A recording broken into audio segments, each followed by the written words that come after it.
నమస్కారం సిసి న్యూస్కు స్వాగతం. నా పేరు రహీం. ముందు హెడ్లైన్స్. కూటమి ప్రభుత్వంలో ప్రజలు అనారోగ్య సమస్యలతో బాధపడకూడదనే సంకల్పంతో పనిచేస్తున్నామన్న ప్రత్తిపాటి.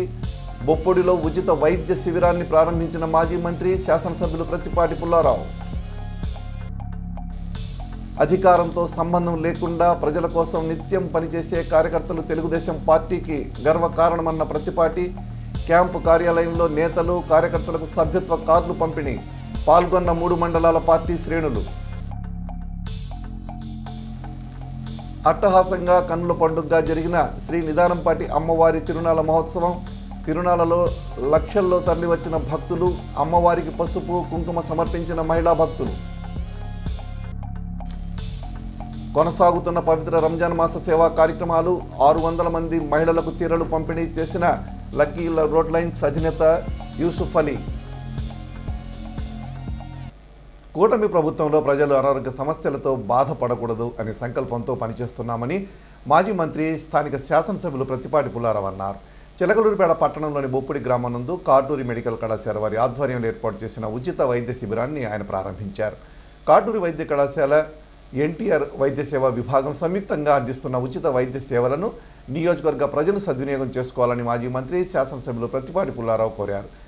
ఆదివారం ఆయన చిలకలూరిపేట మండలంలోని బొప్పుడి గ్రామస్తుల సహకారంతో ఏర్పాటు చేసిన ఉచిత వైద్య శిబిరాన్ని ప్రారంభించారు. ఈ సందర్భంగా ఆయన మాట్లాడుతూ బొప్పుడితో పాటు చుట్టుప్రక్కల 5 గ్రామాల ప్రజల కోసం గ్రామ కూటమి నేతలు కాటూరి మెడికల్ కళాశాల, ఎన్టీఆర్ వైద్య సేవా విభాగం ఆధ్వర్యంలో గ్రామస్తుల కోసం ఉచిత వైద్య శిబిరం ఏర్పాటు చేయడం అభినందనీయమన్నారు. పలు అనారోగ్య సమస్యలతో బాధపడే వారికి వైద్య సిబ్బంది శిబిరంలోనే ఉచిత వైద్య పరీక్షలు నిర్వహించి అవసరమైన వారికి మందులు, ఇంజెక్షన్లు అందించారు. దీర్ఘకాలిక అనారోగ్య సమస్యలతో బాధపడేవారు కాటూరి వైద్య కళాశాలకు వెళ్లి అక్కడ ఉచిత వైద్య సేవలు పొందే ఏర్పాట్లు చేశారన్నారు. ఎన్టీఆర్ వైద్య సేవ క్రింద అన్ని రకాల దీర్ఘకాలిక వ్యాధులకు కూటమి ప్రభుత్వం ప్రజలకు నాణ్యమైన వైద్య చికిత్సలు అందిస్తుందన్నారు. ఈ కార్యక్రమంలో మున్సిపల్ చైర్మన్ షేక్ రఫానీ, టీడీపీ నాయకులు నెల్లూరు సదాశివరావు, దివాజీ మదన్ మోహన్, అంబటి సోంబాబు, గుంటు కోటేశ్వరరావు, గ్రామ నాయకులు, కార్యకర్తలు, కాటూరి మెడికల్ హాస్పిటల్ సిబ్బంది పాల్గొన్నారు.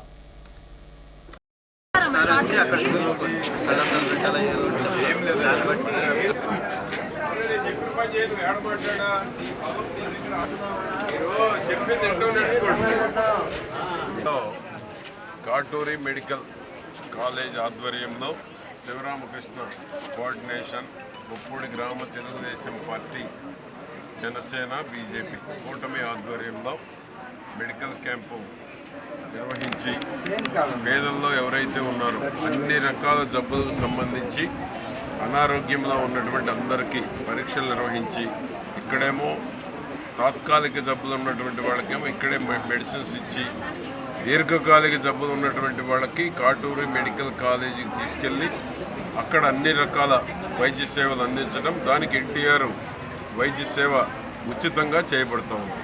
దానికి గౌరవ ముఖ్యమంత్రి గారు చంద్రబాబు నాయుడు గారి ఆధ్వర్యంలో ఎన్టీఆర్ వైద్య సేవలో ఉచితంగా దీర్ఘకాలిక జబ్బులు కూడా నయం చేసుకునేటువంటి దానికి, పరీక్షలు నిర్వహించుకునేటువంటి దానికి అతి సమీపంలో ఉన్నటువంటి మా కాటూరి సుబ్బారావు గారి ఆధ్వర్యంలో ఒక మంచి హాస్పిటల్ మొన్న గణపారంలో పరీక్షలు నిర్వహించారు.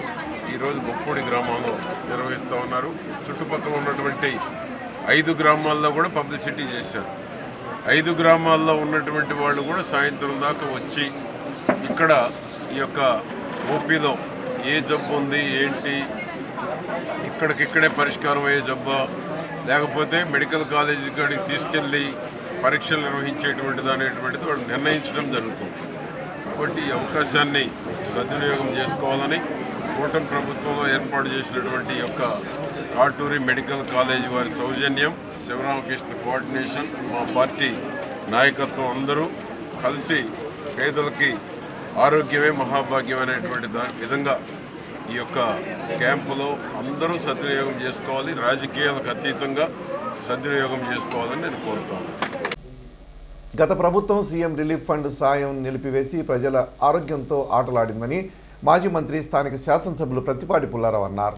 ఆయన కార్యాలయంలో 44 మంది లబ్ధిదారులకు 16,84,907 రూపాయల విలువైన సీఎం రిలీఫ్ ఫండ్ చెక్కులను పంపిణీ చేశారు. ఈ సందర్భంగా ఆయన మాట్లాడుతూ అనారోగ్య సమస్యలతో బాధపడే నిరుపేదలు కార్పొరేట్ ఆసుపత్రుల్లో వైద్య సేవలు పొందేందుకు ముఖ్యమంత్రి సహాయ నిధి ఎంతగానో ఉపయోగపడుతుందని అన్నారు. అనారోగ్య సమస్యలతో బాధపడేవారు ప్రముఖ ఆసుపత్రుల్లో వైద్య చికిత్సలు పొంది ఆ బిల్లులను ప్రభుత్వానికి పంపితే వారు ఖర్చు పెట్టిన సొమ్మును ముఖ్యమంత్రి సహాయ నిధి నుంచి ప్రభుత్వం చెల్లిస్తుందన్నారు.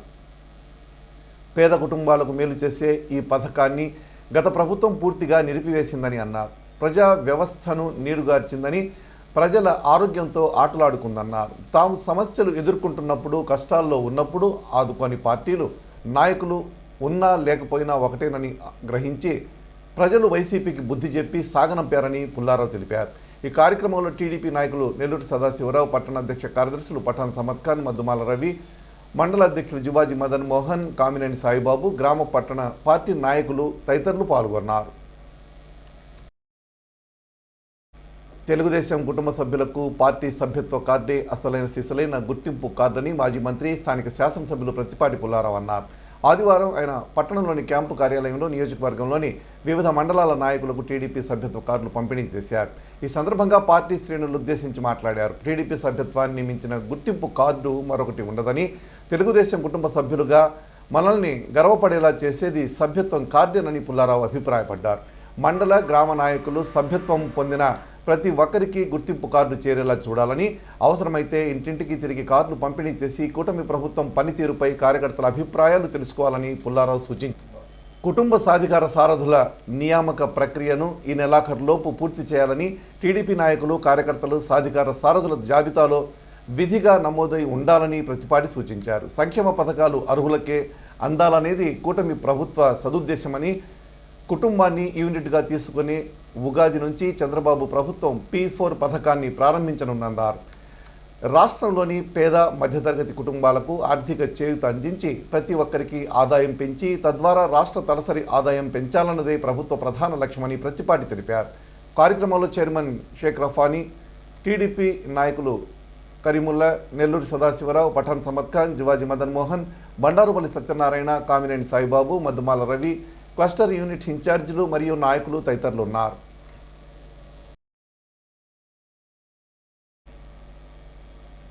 కన్నుల పండుగగా అంగరంగ వైభవంగా అట్టహాసంగా జరిగిన అడిగొప్పుల శ్రీ నిదానంపాటి అమ్మవారి తిరునాళ్ల మహోత్సవం జరిగింది. పల్నాడు జిల్లా అడిగొప్పుల్లో వెంచేసి ఉన్న శ్రీ నిదానంపాటి అమ్మవారి తిరునాళ్ల మహోత్సవం ఆదివారం ఈ నెల 23వ తేదీ అంగరంగ వైభవంగా నిర్వహించారు. దేవస్థాన చైర్మన్ యాగంటి వెంకటేశ్వర్లు నేతృత్వంలో ఈ వేడుకలు జరిగాయి. 1,00,000కు పైగా భక్తులు ఈ తిరునాళ్లకు తరలి వచ్చారు. అడిగొప్పుల గ్రామం చుట్టుప్రక్కల నుంచి భక్తులు తమ మొక్కులు చెల్లించుకునేందుకు 40 ఎడ్ల బండ్లపై అమ్మవారికి పసుపు, కుంకుమ, సారె తీసుకువచ్చి దేవస్థానం చుట్టూ తిప్పుతూ మొక్కులు చెల్లించి అమ్మవారికి సమర్పించారు. పొంగళ్లు పొంగించి అమ్మవారికి నైవేద్యంగా సమర్పించారు. భక్తుల కోరికలు తీర్చే కొంగు బంగారమైన శ్రీ నిదానంపాటి అమ్మవారి తిరునాళ్లు చూసేందుకు 2 తెలుగు రాష్ట్రాల నుంచి భక్తజనం లక్షల్లో భక్తులు తరలి వచ్చారని ఆలయ ట్రస్ట్ చైర్మన్ యాగంటి వెంకటేశ్వర్లు వివరించారు. ఎటువంటి అవాంఛనీయ సంఘటనలు జరగకుండా పల్నాడు జిల్లా పోలీసులు గట్టి బందోబస్తు ఏర్పాటు చేశారు. 1500 మంది పోలీసులతో బందోబస్తు ఏర్పాటు చేశామని పల్నాడు జిల్లా ఎస్పీ తెలిపారు. ఏటా భక్తులు అమ్మవారిని కొలిచేందుకు ఈ తిరునాళ్ల మహోత్సవానికి వచ్చి అమ్మ ఆశీస్సులు పొందారు. దేవస్థాన ప్రధాన అర్చకులు ఢిల్లీ అయ్యంగారు నిదానంపాటి అమ్మవారికి ప్రత్యేకంగా కుంకుమ పూజలు నిర్వహించారు. దుర్గి మండలం అడిగొప్పుల గ్రామంలో వేంచేసి ఉన్న శ్రీ లక్ష్మీ నిదానంపాటి అమ్మవారి దేవస్థానంలో తిరునాళ్ల మహోత్సవం అంగరంగ వైభవంగా మొదలైందండి. నిన్న సాయంత్రం అంకురార్పణ మొదలుకొని ఈరోజు అమ్మవారికి ఉదయం లలితా సహస్రనామం, విష్ణుసహస్ర పారాయణం, అలాగే లక్ష్మీ హోమంతో మొదలై వారు కూడా సుమారు 3 లక్షల మంది వరకు కూడా పబ్లిక్ వస్తారని చెప్పేసి ఒక అంచనా అండి. వాళ్ళు అమ్మవారికి వచ్చి తెల్లవారుజామునే పొంగలు పెట్టుకుని అమ్మవారు సమర్పిస్తారు. అలాగే భక్తులకి ఎటువంటి అసౌకర్యం కలగకుండా అన్ని డిపార్ట్మెంట్ల వాళ్ళు కూడా తగిన చర్యలు తీసుకున్నారు. 10 గంటలకు అమ్మవారికి బిందు తీర్థం, తర్వాత అమ్మవారికి పంచామృత అభిషేకం, అలాగే మధ్యాహ్నం 12 గంటలకు నక్షత్ర హారతి, సాయంత్రం 5 గంటలకు పల్లకి సేవ, తదనంతరం అమ్మవారికి ఊరేగింపు, 9 గంటలకి అమ్మవారి పుట్టింటి వారు, యాగింటి వారైన అమ్మవారికి బండి కుంకుమ బండి రావడం జరుగుతుందండి. ఆ యొక్క కుంకుమ బండి వచ్చిన తర్వాత మిగతా అన్ని బళ్ళు వస్తాయి. సుమారు 40 కుంకుమ బండి వరకు వస్తాయని పంచిన. దీనివల్ల ఎక్కువ ఫ్లోటింగ్ ఉంది కాబట్టి 3 లక్షల మంది వరకు అంచనా ఉంది కాబట్టి పోలీసు వారే కానివ్వండి, అలాగే భక్తుల సౌకర్యాలతో కూడా ఒక వినుకొండ అలాగే మాచర్ల నుంచి కూడా ప్రత్యేక బస్సులు ఏర్పాటు చేయడం జరిగింది. అలాగే శానిటైజేషన్ కానీ హాస్పిటల్స్ అందరూ కూడా శ్రీ దత్త హాస్పిటల్ నర్సరాపేట, అలాగే హెరిటేజ్ హాస్పిటల్ మార్చెల్ వారు కూడా వాళ్ళ యొక్క శిబిరాలు ఏర్పాటు చేసుకోవడం జరిగింది. భక్తులకు ఎటువంటి సౌకర్యం కలగకుండా అన్ని ఏర్పాట్లు చేయడం జరిగింది. చిలకలూరిపేట పట్టణంలోని ఏరియా హాస్పిటల్ నందు టీం రామ్ చరణ్ వారి ఆధ్వర్యంలో mega power star Ram Charan ముందస్తు జన్మదిన వేడుకలు ఘనంగా నిర్వహించారు. రామ్ చరణ్ ఫ్యాన్స్ గౌరవాధ్యక్షులు గాజుల అనిల్ కుమార్ ఆధ్వర్యంలో ఆసుపత్రిలో పేషెంట్లకు బ్రెడ్ ప్యాకెట్లు, పండ్లు, జ్యూస్ ప్యాకెట్లు అందజేశారు. అనంతరం మెగా రక్తదాన శిబిరాన్ని ఏర్పాటు చేశారు. పలువురు మెగా అభిమానుల పాల్గొని రక్తదానం చేశారు.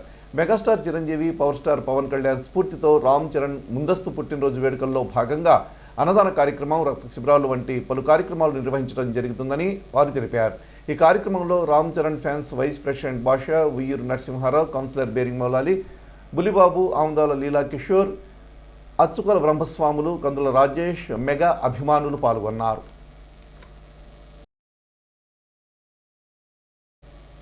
పవిత్ర రంజాన్ మాసాన్ని పురస్కరించుకొని ఆదివారం లక్కీ రోడ్ లైన్స్ అధినేత యూసుఫ్ అలీ జకాత్ నిర్వహించారు. ఈ కార్యక్రమంలో దాదాపు 600 మంది పేద మహిళలకు చీరలు పంపిణీ చేశారు. అలాగే పేద పురుషులకు ఒక్కొక్కరికి 500 రూపాయల నగదు అందజేశారు. వికలాంగులకు, రోగస్తులకు, చిన్న చిన్న వ్యాపారులకు 10,000 నుండి 50,000 వరకు వారి వారి అవసరాన్ని బట్టి చెక్కులు అందజేశారు.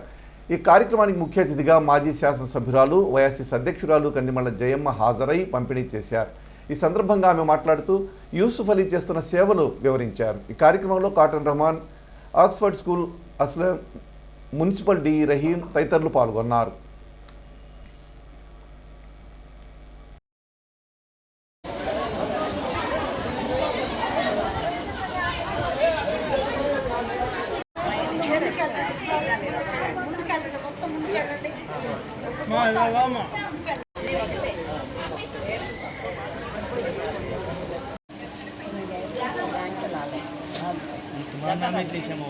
ఈ రంజాన్ సందర్భంగా యూసఫ్ 7.5 లక్షలు తను దానం చేయడానికి చేస్తున్నారు.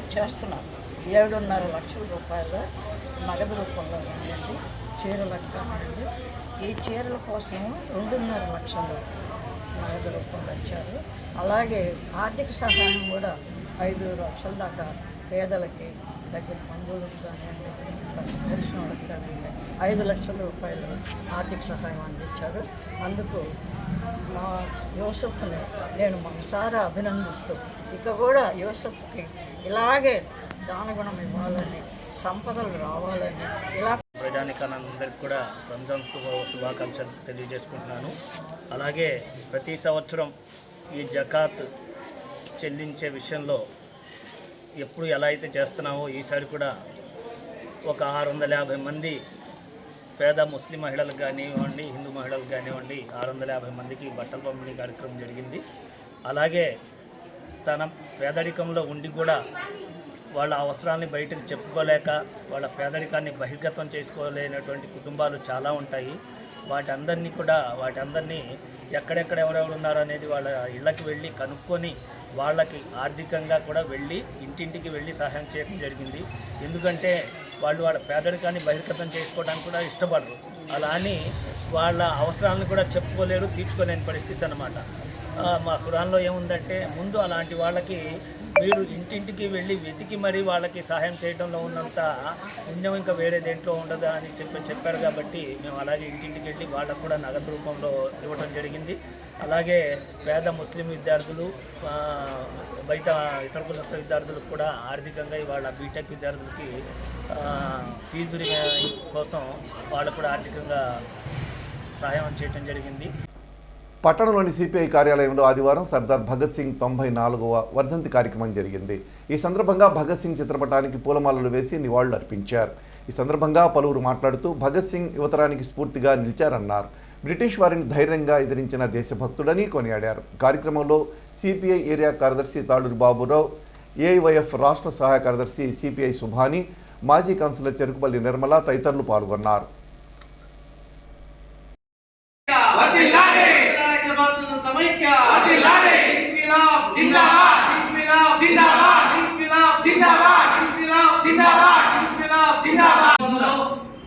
ఢిల్లీ పురవీధుల్లో వీధుల్లో ఎర్ర కాగితాలను చల్లి ఆ రోజు ఇంక్విలాబ్ జిందాబాద్ అనే నినాదంతో యువతను చైతన్యపరిచి ఉత్తేజపరిచి ఈ దేశంలో ఉన్నటువంటి యువతను స్వాతంత్ర ఉద్యమం వైపు తీసుకెళ్లినటువంటి మహా ఉద్యమకారుడు.